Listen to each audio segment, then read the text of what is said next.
I think it was in a course that I took it, I don't know, sophomore year.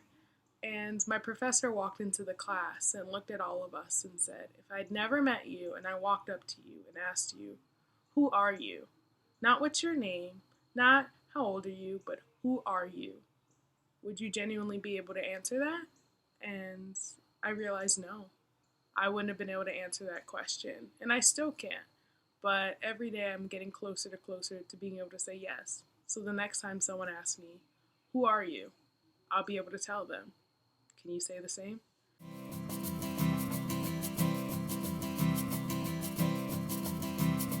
Beautiful people, and welcome to Self Love Sunday. Woo! It's the first ever Self Love Sunday on this channel, Hustling and Healing. For those of you who are just tuning in, my name is Bree, and I'm running this channel. So today, if it's gonna be the first ever Self Love Sunday, and if you watched the beginning of this video, you would have seen a memory that I was reminiscing on of a course and a professor who asked such a profound question, who are you? And I think the most important part of self-healing and self-love is just starting with you. So in this healing aspect of the channel, I really wanted to dig deep into all the things that could help us love ourselves a little more. So I wanted to start from ground zero with you. Who are you? So I think there are 5 really important questions that you need to ask yourself in order to identify that. And the first one is, who are you? The second is, what brings you joy? The third one, what brings you sadness? The fourth one is, what do you stand for? Number 5, who do you aspire to be? So I'm going to run through all those questions with my personal opinion, my personal anecdotes, but I want you to really ask yourself these questions because maybe you'll discover that you're someone other than who you thought or than who other people think you are. So I think that's the most important part of healing is just really figuring out where you fit in all of it. So let's get started. So let's start off with the overarching question of who are you? And this could be something as basic as your name, your age, your height, where you're from, or even as deep as if you could fix one problem in the world, what would it be? If you could have an extra hour in the day, what would you do? Who are you? Think about the basis of you, your being. Do you like to bake? Do you really dislike mushrooms? Are you secretly really good at coding? Who are you? And make sure it's things that you care about. It doesn't have to be fluff. People don't want to hear fluff. And if they do, then they're not the people for you. So who are you? Next up is, what brings you joy? What are you passionate about? What do you love to do? If you could do it all 24 hours of the day, what would you be doing? I love to bake. Baking brings me joy. I love to exercise. Exercising brings me joy. I love spending time with loved ones, family, and friends. That brings me joy. I'm secretly an old lady, and going to bed at 10:30 brings me joy. What else brings you joy? Is it crocheting? I love crocheting. Is it hanging out with friends? Is it eating a lot of really good food? Maybe it's traveling. Maybe it's journaling. What brings you joy? Is it helping other people? Figure that out. What truly brings you joy? Not what should bring you joy, but what truly brings you joy.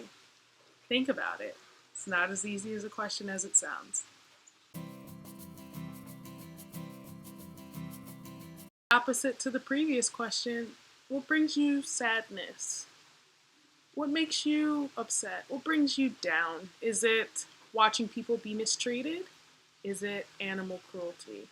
Maybe it's stigma. What brings you sadness? Is it not being able to spend quality time with your loved ones? Perhaps it's not being able to do the things that you want to because of a financial situation or a well-being situation. What brings you sadness? Is it distance? Is it lack of time? It can be something large, it could be something small, but what makes you feel less than 100%? Identify that. Some of those might be triggers that we'll explore later when it comes to trauma. But what brings you sadness? Really, really think about it. Next up is, what do you stand for? Now, this is a little harder than the other questions because you really have to look deep inside, look at your moral compass, and what do you stand for? Is it human rights? Is it animal rights? Is it equality? Is it equity? Is it financial equality or equity across all? Is it universal health care? What do you stand for? Is it being able to keep siblings together in the foster care system? What do you stand for? Even if it's something where you will stand alone, what do you stand for? What are your values? What are what are the things that are so integral to you and your being that you refuse to let go? Think about it. What do you stand for? This one is, who do you aspire to be? There are over 6 billion people on the planet, 7 billion, 8 billion. I don't really know what the number is right now, but there are a lot of people on this planet, and not two of them are the same. You have such a unique opportunity to be you, to be whoever you want to be, to define that person. So who do you aspire to be? Maybe this is something outside of profession. Maybe this is something outside of spirituality, outside of role in the household. Who do you aspire to be? Do you aspire to be more caring? Do you aspire to be more patient? Maybe you aspire to set boundaries a little earlier. Maybe you aspire to be ruthless in your professional journey. Who do you aspire to be? There's no right or wrong answer. Yes, there are good and bad choices, or strong and weak choices would be a better phrasing of that. But who do you want to be? Who do you want to be? If someone had to write down your characteristics of what they think you are and what they think that you measure up to, would you be okay with that? Or would you want there to be more? Would you want them to be different? Who do you aspire to be? Figure it out. It's the first step in getting to where you want to be in your self-love journey. So who are you? All those questions will help you define who you are. So at the end of this, you should be able to tell me just a little bit, who are you? Wrap it up on our first ever Self-Love Sunday video. Who are you? Can you answer that question now? Thank you for tuning in. If you liked it, go ahead and give me a thumbs up. Go ahead and like, share, and subscribe. Don't forget to hit that bell down there so it'll let you know every time I post a new video, which will be every Monday, Wednesday, and Sunday. So go ahead and check out the content calendar that should be playing right now. So thank you so much for tuning in. Again, my name is Bree. Thank you for tuning into Hustling and Healing. If you liked it, please go ahead, give me a thumbs up, drop it in the comments. If you didn't like it, go ahead, drop it in the comments. Let me know. All feedback is good feedback. And just a quick note, I did want to say thank you so much for tuning in, just because as millennials and Gen Zers, we were born into chaos, and this channel is all about helping you take control of your narrative financially, physically, and mentally, because I want to see all of us win. I want to see all of us thrive. And I believe those are the 3 core aspects in doing that.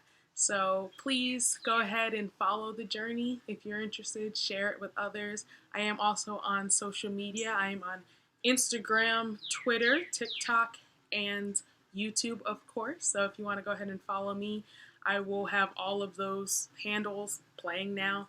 So go ahead and check me out on those platforms as well. Again, thank you so much for tuning in, and I will see you on Monday for Mo Money Mondays.